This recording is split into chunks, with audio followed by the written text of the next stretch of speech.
Surrounded by the majestic papal gardens on the site of the Pope's former summer residence at Castel Gandolfo is a department of the Vatican that most people don't even know exists. For here, in this heavenly setting, the Vatican Observatory examines the heavens. Brother Guy Consolmagno is a former lecturer at Harvard and MIT. Now a Jesuit, he is the director of the Vatican Observatory. A couple of years ago, I was asked to do a Bible study group. I'm thinking Catholics don't do Bible studies, you know. And to do a Bible study group in Houston. I'm going, Catholics definitely don't do Bible studies in Texas. To do a Bible study group in Houston with a bunch of astronauts. Astronauts, oh, I could do that, yeah. So I wound up at a dinner evening of about 12 couples, all of them astronauts and spouses. One of the guys, half of them were Catholic as it turns out, so much for Catholics not doing Bible studies. One of the guys came up to me and said, you know, I just want to let you know, I believe in the absolute truth that creation was made in the 6 days just as described in the book of Genesis. And that's my religion, I just want to let you know that ahead of time. And I'm thinking, you know, have you actually read Genesis? Where it says the world is flat and it's covered with a dome and there's water above and below the dome, you know. Where does the shuttle go? How come you don't get wet? Where it says the world is flat and it's covered with a dome and there's water above and below the dome, you know. Where does the shuttle go? How come you don't get wet? But then he told me a little bit more. He said, you know, before he was an astronaut, he was a test pilot. Test pilots, you don't want to have the habit of creatively reinterpreting their written instructions. And that's true of computer programmers, and that's true of engineers in general. These are people whose world depends on them literally interpreting the material that they've been given. And so to them, the Bible is just another owner's manual, because that's the way they view the world. Whereas in the ancient world, you know, what are the oldest books we have? The Iliad, the Odyssey, they're poems. They're books of poetry. And the world was interpreted in terms of metaphor and simile. And of course, the crazy thing is, science itself is metaphor and simile. Newton's equation for the fall of a rock due to the laws of gravity is a poem. It says the path of this falling rock is like the solution to this equation. It's not that they're the same thing. And you know, the sad thing of that statement about evolution being proved, evolution is not going to be proved. Nothing in science is ever proved. And you know, the sad thing of that statement about evolution being proved, evolution is not going to be proved. Nothing in science is ever proved. Science describes, it doesn't prove. I've got two really thick books on my shelf back in Castel Gandolfo.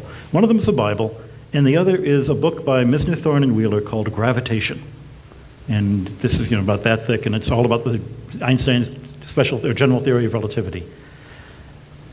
The Bible's 3,000 years old. The gravitation book is 25 years old. The gravitation book is out of date. It's obsolete.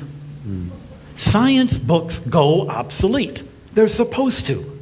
You know, 1,000 years from now, our science, our understanding of evolution, our understanding of the solar system, our understanding of the Big Bang is going to be completely different than what it is now. I hope.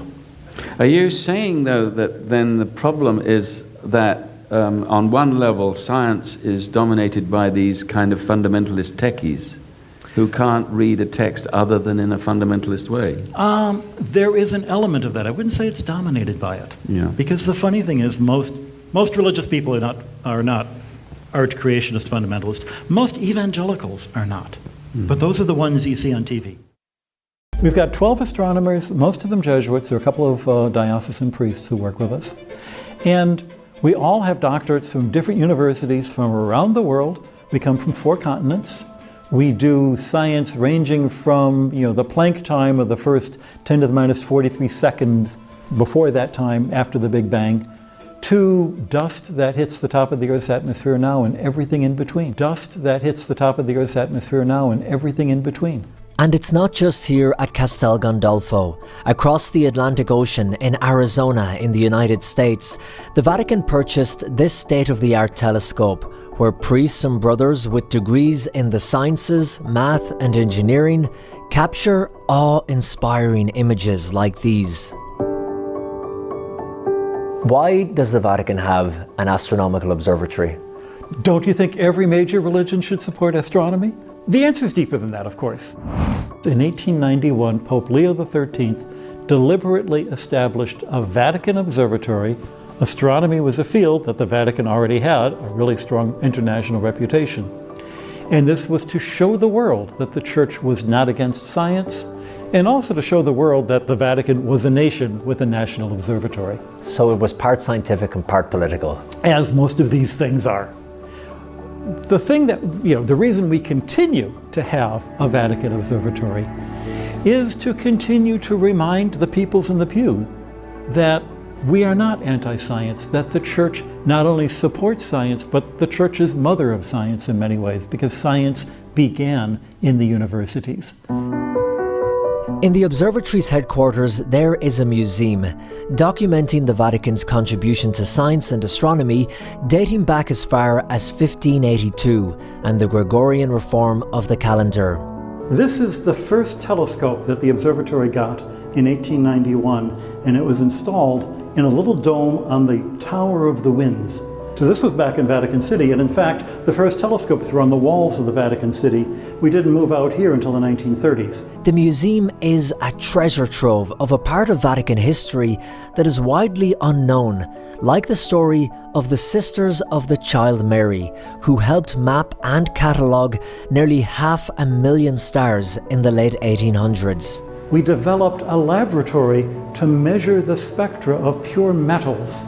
So we're in the dome of the Schmidt telescope, which is actually just a giant photographic camera.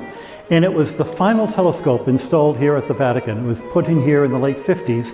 And Pope Pius XII personally bought this telescope out of his family funds, not Vatican funds. Another incredible piece of history about this room, it is where Pope Paul VI spoke to the astronauts. The Apollo astronauts on the moon. Wow. He was standing, actually sitting, exactly right where you are.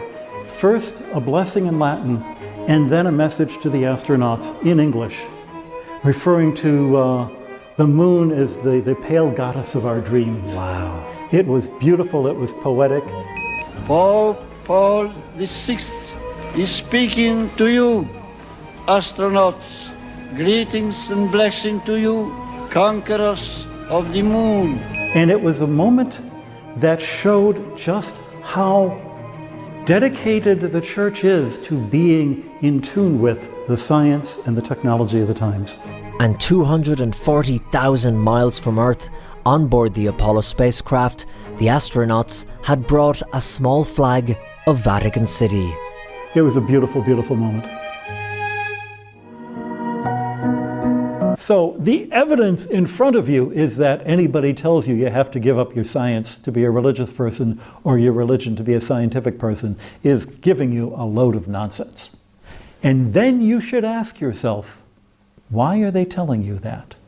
What's in it for them? The Big B. The Book of Genesis versus the Big Bang Theory. Right. There's a perfect example of how the two are so opposed there could never be any point in the middle where they could meet. How can you be a man of both? I'll start off by reminding you that the Big Bang Theory was devised by a Catholic priest, Georges Lemaitre. I'll start off by reminding you that the Big Bang Theory was devised by a Catholic priest, Georges Lemaitre.